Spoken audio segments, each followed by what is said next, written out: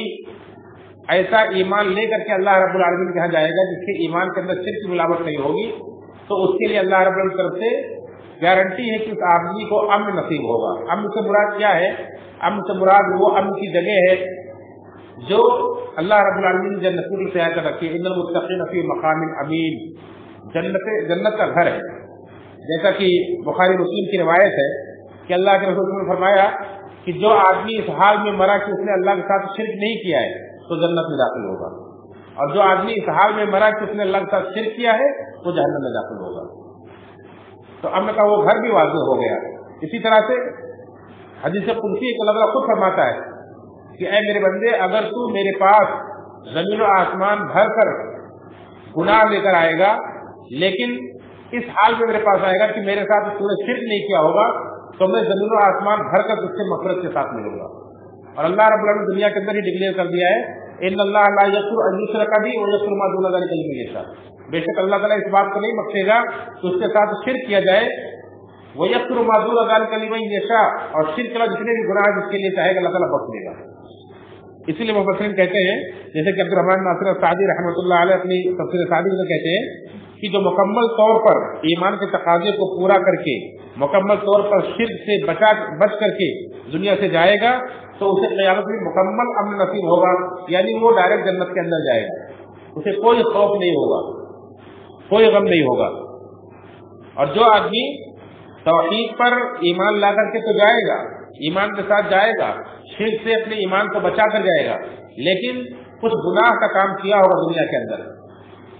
تو ان گناہوں کے ساتھ اگر جائے گا تو اللہ تعالیٰ چاہے گا تو ایسے ہی بخش دے گا، اسے جنت دے دے گا، اور چاہے گا تو اسے اس کے گناہوں کو سزا دے کر کے اور دینے کے بعد پھر اسے جنت دے گا، لیکن امن کا گھر اسے نصیب ہوگا جو ایمان کو شرک سے بچا کر کے جائے گا۔ لیکن جو آدمی اپنے ایمان کو شرک سے نہیں بچائے گا بلکہ شرک میں آلودہ کر لے گا، شرک کے ساتھ دنیا سے جائے گا، تو اس کو امن نصیب نہیں ہو سکتا ہے، اس کو جنت کبھی نہیں مل سکتی۔ اللہ نے خود اعلان کر دیا ہے انہ من یشرک باللہ فقد حرم اللہ علیہ الجنہ، کہ جس نے بھی اللہ کے ساتھ شرک کیا تو اللہ نے جنت اس کے اوپر حرام کر دیا ہے، ومأواہ النار، اور جہنم اس کا ٹھکانہ ہوگا، وما للظالمین من انصار، اور ایسے لوگوں کا کوئی مددگار بھی نہیں ہوگا، یعنی کوئی سفارش بھی نہیں کر سکے گا، کسی کی سفارش بھی قبول نہیں کی جائے گی۔ تو یہ ہے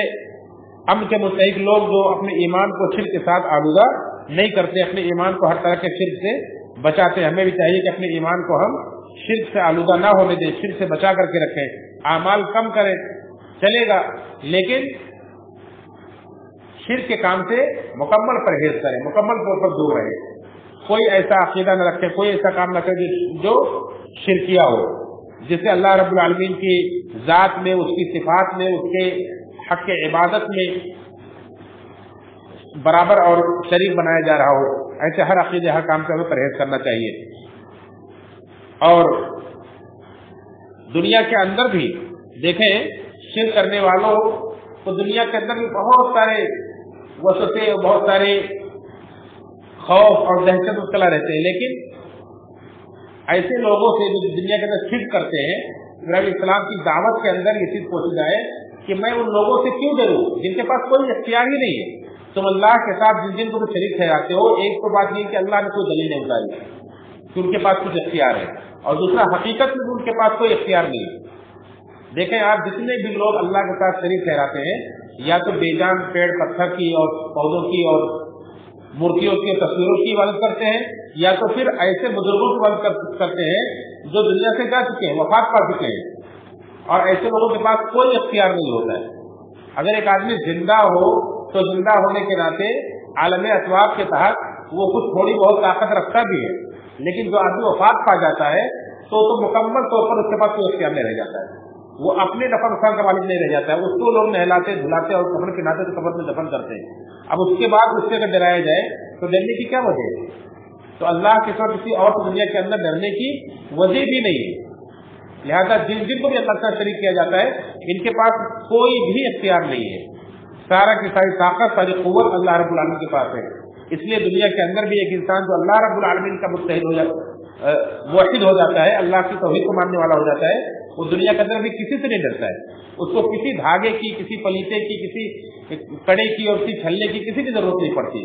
وہ صرف اللہ رب العالمین بھروسہ کرتا ہے. لیکن جو انسان شرک مبتلا ہوتا ہے وہ ہر پتے کھڑکتے ہوئے پتے سے ڈر جاتا ہے، وہ ہر آفت مصیبت سے ڈر جاتا ہے، ہر کسی کے تھوڑے سے دھو سے ڈر جاتا ہے، اور نہ جانے کہاں کہاں سر پٹکتا ہے، کیسے کیسے دھاگے لٹکاتا ہے، کیا کیا کرتا ہے. تو ہمیں چاہیے کہ ہم اپنے ایمان کو شرک سے بچائیں، توحید والا ایمان اپنائیں، تاکہ ہم دنیا کے اندر بھی امن سے رہیں، آخرت کے اندر بھی امن سے رہیں. اللہ تعالیٰ سے دعا ہے رب العالمین سب کو موحد بنائے اور توحید والا، ہمیں خالص ایک اللہ کو ماننے والا بنائے، اور ہمارے علم ہمارے ایمان کو اللہ تعالیٰ ہر طرح کے شرک سے بچائے. آمین تقبل یا رب العالمین.